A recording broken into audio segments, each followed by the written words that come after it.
Welcome back to Tabletop Assault. I'm Ross, and today I'm going to continue my segments on analysing the Chaos Space Marine Codex. Today I'm going to look at Chaos Bikers. Now, a bit of an unusual history behind Chaos Bikers. They are quite an old sort of staple in Space Marine armies. There's always like sort of bikers there.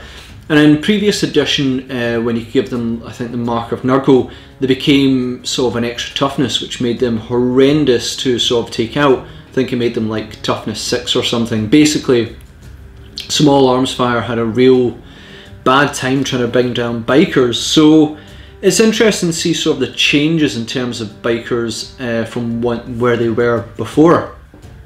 I mean, I remember running Death Guard sort of bikers before Mark of Nurgle, and they were almost impossible to bring down. They're absolute pain. This edition, not so much. So let's see how they are doing. How this works is that I'm going to look through the codex. I'm going to look at the stats, as you see in the codex, look at sort of the war gear options available and special abilities. After that, I'm going to then look at loadout and suggested roles for the unit themselves, legion traits if applicable, psychic abilities and stratagems that might be useful when using them. So yeah, with that, let's have a look at the Chaos Bikers. So the Chaos Bikers are a very fast unit, 14-inch movement, which is kind of what you expect. Weapon skill and ballistic 3+, which is what you expect from Marine. Strength 4, which is not bad. Toughness 5, so slightly more toughness when mounted on a bike, which is all kinds of handy. An extra wound on top of it, making them much more tankier, which is good. 1 attack with 2 on the champion, so as you'd expect from most Chaos Space Marines, an extra attack on the champion. Leadership 7 for the unit and 8 with champion, and a 3+ save. So the important things to look at in the Chaos Biker from its stats is high movement, which is fantastic, and quite a lot more durability. Toughness 5 will help it survive a bit more small arm fire, that is strength 4, and 2 wounds should further help you survive small arms fire, which is good. Against anything that, I would say anything that is like higher strength stuff that does multi damage, then yeah, they're probably going to die, but against small arms fire, very, very handy. So they are armed with a bolt pistol, frag and crack grenades, and the bike is equipped with a combi bolter. There's a bunch of things that you can do to sort of change their weapons in this one, and it's kind of important to talk about them because that is fundamentally what you're going to be looking at. So any Chaos Biker may replace their bolt pistol with a chainsword. I would recommend that with everyone bar the champion. I'll talk about that in a minute, but basically if it's got a bolt pistol, replace it. I'll talk about this in a bit more detail. The Chaos Biker champion may replace the bolt pistol with 1 item from the champion equipment list. I'll talk about that in a second. That's why you're not replacing the bolt pistol and the champion, because they can take specialist equipment. Up to 2 Chaos Bikers may either take 1 additional item from the special weapons list or replace the Biker's combi bolter with 1 item from the special weapons list. So I would always probably just keep the combi bolter on the bike, and I would then take 2 of them with special weapons. And then 1 model may take a Chaos Icon. And I'll talk about the Chaos Icons later. So fundamentally, for the 3 models you get there, 2 of them can have special weapon. One's a champion, which can replace its weapon, its bolt pistol, with a champion equipment list, which is not really a special weapon. So I'll talk about that in a minute. Death to the False Emperor, special ability. We won't go into detail, but basically if you punch a Imperium unit in the face, you're going to get an extra attack on a 6+. They cannot generate further attacks this method. So if you're playing Chaos, hopefully by now you know what Death to the False Emperor is. These guys are not combat orientated though. I mainly play these shooting, so how much that'll play into effect we'll see. Turbo Boost, now that's an important rule and the main one, sort of special ability for Chaos Bikers. When this unit advances, add 6 to the move characteristic for the movement phase instead of rolling a dice. So when you advance, that fundamentally means these guys have got a 20-inch movement. 20-inch movement is a huge amount of range you can get on the board quite easily. Not having any randomness in the advance is very, very handy. And there is ways, and mainly sort of the equipment I'll talk about, that takes full sort of, advantage of this ability. So yeah, that sort of talks about the abilities, the loadouts, options, and the stats of the Chaos Biker. with all this, let's have a look at the loadouts and the role I would suggest for these guys. So Chaos Bikers are interesting in one of the fast attack slots. When I have previously talked about Chaos Raptors as an offensive in their deep strike and their mobility options and primarily shooting, Bikers are also offensive primarily in shooting, but in a very different way. One of the very few situations where I am not going to recommend Plasma. I know, shocking, right? Not recommending Plasma, but Plasma is awesome. There's a very good reason for this, and that is primarily the turbo boost ability. Being able to advance and automatically at 6 in their movement is very, very handy and brings them a large threat range in general, so that is a huge incentive to use assault weapons. And I'm not usually convinced by assault weapons because they tend to be a bit more shorter range and you get a -1 hit when you advance. However, but with this sort of extra movement, it gives them huge movement to bring their sort of assault weapons into the fray quite easily. So what are the loadout for these guys? Could do some good. One thing to know, these guys can replace their bolt pistol with a chainsword. I would almost always do this, as I said, except on the champion. You have a lot of DACA, firing a pistol also mitigates this. So if you replace the, if you keep the pistol and then you keep the combat bolter and you keep and you take a specialist weapon on them as well, but you're like, I'm going to fire that trusty pistol, you sacrifice the rest of your shooting. So you're always going to shoot the other weapons predominantly because you get more shots always. You might as well then sacrifice the pistol and take the chainsword, because the only time you're going to fire the pistol is probably in combat in your shooting phase, while the chainsword you can swing in your fight phase and your opponent's. So I really can't see the reason taking a pistol with these units at all. So yeah, always replace the pistol with chainsword. I think it costs the same amount of points. And the champion you're going to replace with specialist weapon. Speaking of which, let's talk about the sort of weapon loadouts as they actually are. So the first loadout I'm going to call is I'm here to burn your troops. This is a loadout of 3 Chaos Bikers. The Chaos Bikers are armed with chainswords, frag and crack grenades, and flamer and combi bolter on the bike. The champion should, instead of replacing the bolt pistol with chainsword, replace it with a combi flamer. So he's got combi flamer, frag and crack grenades, and a combi bolter on the bike. Yes, that's it. He does not have a chainsword then. So this is all about the quick movement in this. Get into place and burn your opponents with as many auto hits as possible. In this case, this would be 3d6 auto hits. Even if you advance, you can still fire, which is very helpful for flamers because you're automatically hitting, giving you a threat range from the get-go once you advance of 28 inches with your flamers. This will break a few hordes, depending on your dice rolls, quite effectively. Orcs, tyrannids, demons, basically things with sort of medium toughness, low armour, who don't like automatic hits are going to suffer quite a wee bit to this. Heck, take 2 units and then they suffer 6d6, ignoring any pesky minuses to hits. 2 units of that is going to be pretty okay. After that, they're going to be annoyed at you and be tempted to charge you, because the units you're probably going for, unless it's like hordes of guards, which is not common anymore, these tend to be big units that won again combat. And then you're going to be like, cool, well, you're going to charge me, then suffer the overwatch, and the overwatch is also automatic hits if you're too close to me. So it acts also as a deterrent in case your opponent does then try to retaliate by charging.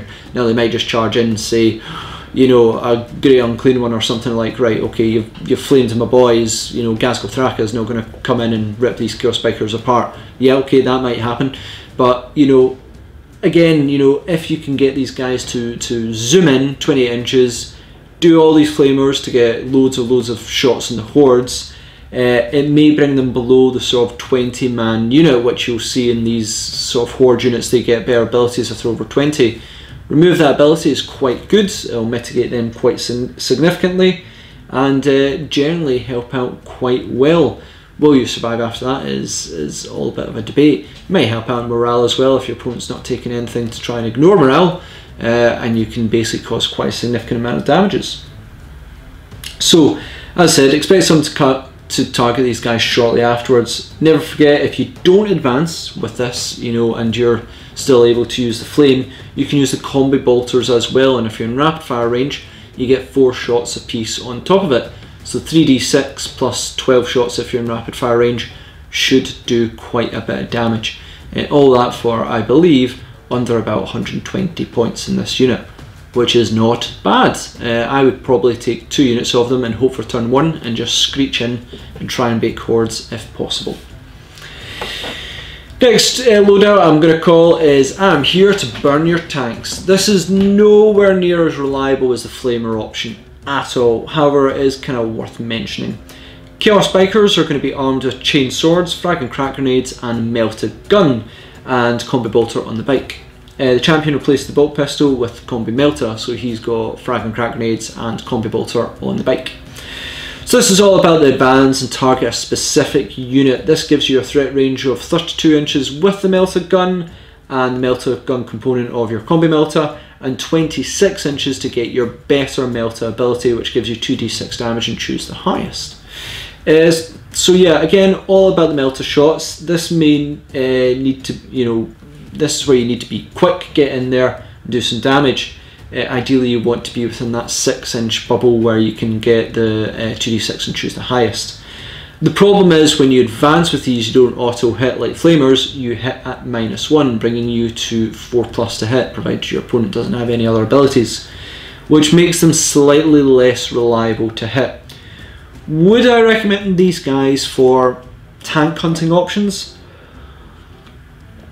Probably not. 2 units of these, all armed in Melta, if you advance, is going to result in only 3 of them hitting. 2 will probably wound, and yeah, you might do a fair wee bit of damage, but the cost in fielding 2 units of these is actually a lot higher as well. I think it's 140 points, give or take, per one. So to get that, and then, you know, if you don't get high enough wounds, they're not really going to pay for that in themselves, so it's kind of risky on that side. Still, if you're going after tanks though, what they can also do is, after they fire the Melta, provided that you don't advance, is you can possibly then charge in as well and harass your opponent as well. So there's a chance to obviously shut down some of their shooting if you don't finish them. Overall, I am not the biggest fan of this configuration, but it may lead to some quick damage if possible and some harassment, which is kind of handy. But if I do have to choose between them, I'm probably going to choose the flamers because I think that's a lot more reliable. In terms of chaos icons, yep, Wrath for Charge is fun, but kinda ain't these guys' job. Maybe World Eaters with chain swords, sure, it's going to give you a fair few attacks in combat, might do something. Excess may be fun against Imperium, but low amount of attacks is not going to be great. Despair for Fear Bomb, sure, you know, with your flamers and doing morale, take another guy out, you know, you've got large bases, yeah, you know, Despair might be kind of handy. And Flame, I still can't work it out. Nope, you can have a moral wound if you want, maybe, but nah, still not sold on Flame. Yeah, so Legion traits, let's talk about them for a wee bit. Legion traits, let's start with main, so one of them, which is Renegade Chapters, Dark Raiders. This allows unit with this trait to advance and charge in the same turn. Simply put, this allows you to take, you know, into account the impressive movement of Chaos Bikers, because when you advance it's automatically 20 inches. Flame on whatever you want with the assault or whatever assault weapons you've got. Just don't expect much from them in combat. It just gives you more movement to be reliably work as a harassment unit. So you go in, flame, charge in, harass.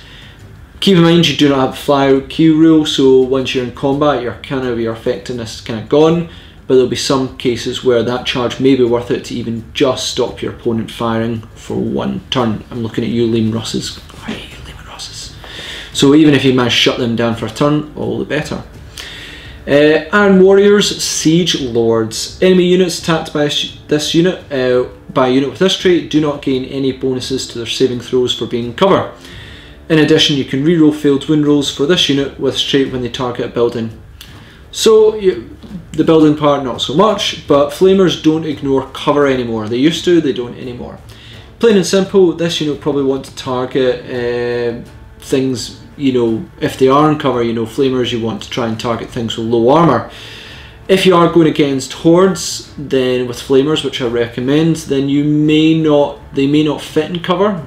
I know orcs usually prefer to have a, you know, custom force field around them, but if they're not in cover, then this is completely useless. But you can bet if your opponent is fielding hordes and they have the chance of getting cover, then they are going to take it, so you might as well deny it, which will hopefully bring more damage. Will this work in the Melta version if you're going after tanks or big things that have lots of wounds? Probably not, because they're probably not claiming cover, but hey, that's handy to have. World Teachers, Butcher's Nails. When a unit with this trait makes a successful charge, you can make one additional attack with each of its models in the subsequent fight phase. You know, you're going to be taking these in a small unit, so there's not many extra attacks. Still, with chainswords, this would mean that they get 3 attacks apiece, 4 on the champion if it chooses a chainsword. So yeah, not bad. Mobility means that, you know, you get a bit more attacks, a bit more, you know, bang for your buck on that one. And Night Lord's Terror Tactics. Models in the enemy unit must subtract 1 from their leadership characteristic for each unit with this trait that is within 6 inches of theirs, to a maximum of -3. So again, not bad on such a mobile unit. Add in an Icon of Despair and you can pretty easily get a -2 to people's morale around them. With big bases like this, means you can cover multiple different units and act as a wee bit of a fear bomb with these guys as well. So handy in some ways, not really that bad. Psychic abilities for the bikers. Now, this is an interesting one. Quite frankly, there ain't much psychic abilities that I think, you know, they truly benefit from. There's a lot of things that already work to their strength. They are already movement 14 and you can advance 6 automatically to make movement 20, so warp time I don't think is kinda necessary for these guys. I mean, if you know you want to go further 14 inch instead of advancing, you know, so you can fire combi bolters, then cool. But if you want that further 14 inches, I mean, how fast do you want to go? Don't answer that. Either way, I think they already go fast enough. Maybe warp time's not that needed unless you need to get to like the other side of the board for a victory point. Can happen, you need to take a point. Cool. You can potentially move 40 inches, which is ridiculous. So yeah, let's talk about the psychic abilities I think are useful. Prescience, Warp Charge 7. If manifested, select a heretic stash unit within 18 inches of the Psyker. You can add 1 to hit rolls for that unit until the start of the next psychic phase. So this will not be much benefit to the flamer heavy sort of loadout bikers as you already hit. So nope. It will only really help the combi bolters, which if you're fighting hordes may help a wee bit. It helps with combat attacks as well. However, if you do go down this route with Melta guns, then it may actually help quite a wee bit.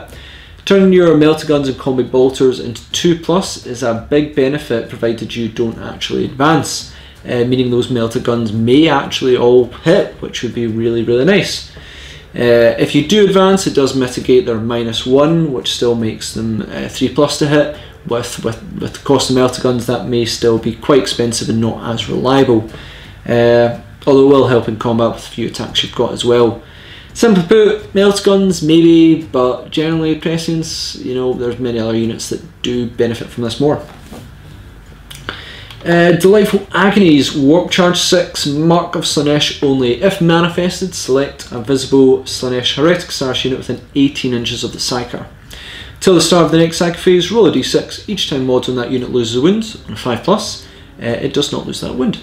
So this is kind of the best survival tactic for these guys. They are tough and have 2 wounds, and you know, they're going to expect to receive a little bit more of the heavier firepower to remove them, because they're primarily going to be a pain in the ass. So, you know, you just kind of want to take these guys out. Even one surviving will be a good harassment unit, whether it be with flames or with its charging into units that your opponent doesn't want them to. Having that wee bit more survivability by ignoring wounds and 5s will help. So yeah, might be quite good. Certainly if you're, you know, in your opponent's face and, you know, you end up being toughness 5, 2 wounds, ignoring wounds and 5+, 3+ save, it's going to make also units with, you know, strength 4 just really struggle to move you. Even rapid fire range is going to be an absolute pain. You're going to have to put a bunch of shots into them. Just sort of justifies don't put strength 4 shots into them, because I think they're just going to ricochet off like there's no tomorrow. So yeah, a bit more survival, but good.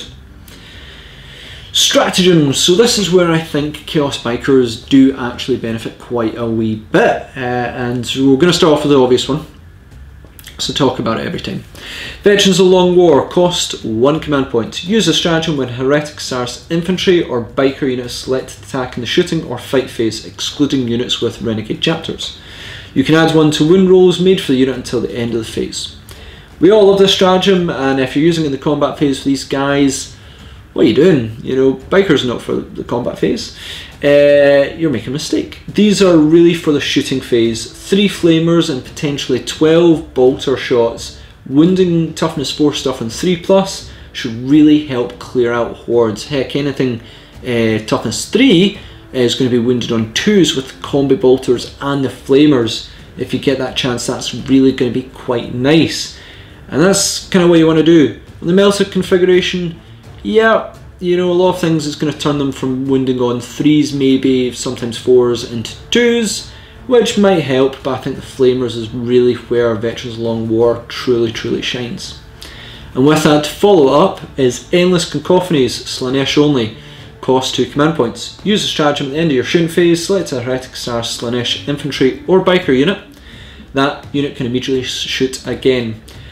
So combined with Veterans, this will mean that you get those 3 flamer shots and those 12 bolter shots will fire again, bringing you to 6 flamer shots, 66, 24 bolter shots, and these are all probably going to be wounding the targets they probably want to go for on 3s and 2s. Oh hordes, goodbye, we hardly knew thee. You know, a bit expensive to clear out hordes, but you know, you just don't want to face big units of Tyrannids, Orcs, Demons. Flame them away and move on to the next one if possible.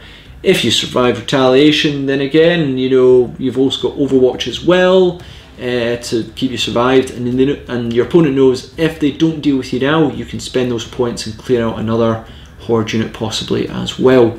So I think I've not tried it yet, but I think those two combined together can really make a sort of good harassing flamer unit of Chaos Bikers. So yeah, that is my assessment of Chaos Bikers. I've not used them in 8th. I used to run them very much like Nurgle Toughness. They just tank hits for days. Now it's no longer so much of the case, but they are still quite good in terms of harassment unit. Would I recommend absolute loads of them? Probably not. But 1 or 2 units with flamers are going to be a real pain, especially for hordes. So let me know what you guys think on this one. I am really intrigued to hear folks' opinion on Chaos Bikers, how they've transitioned from one edition to the other, and certainly they could probably do with a wee bit of a model update. I'm looking at the photo there, and it'd be nice to see how they do there. If you know, people think that it's their stats maybe warranting of a bit of an update. But yeah, I think the flamer configuration can be quite good. Let me know what you think. So yeah, thanks again. Please comment, share, like and subscribe. Check us out on social media and Patreon for other wee bits and bobs as well. And we'll see you on another Tabletop Assault Battle Report.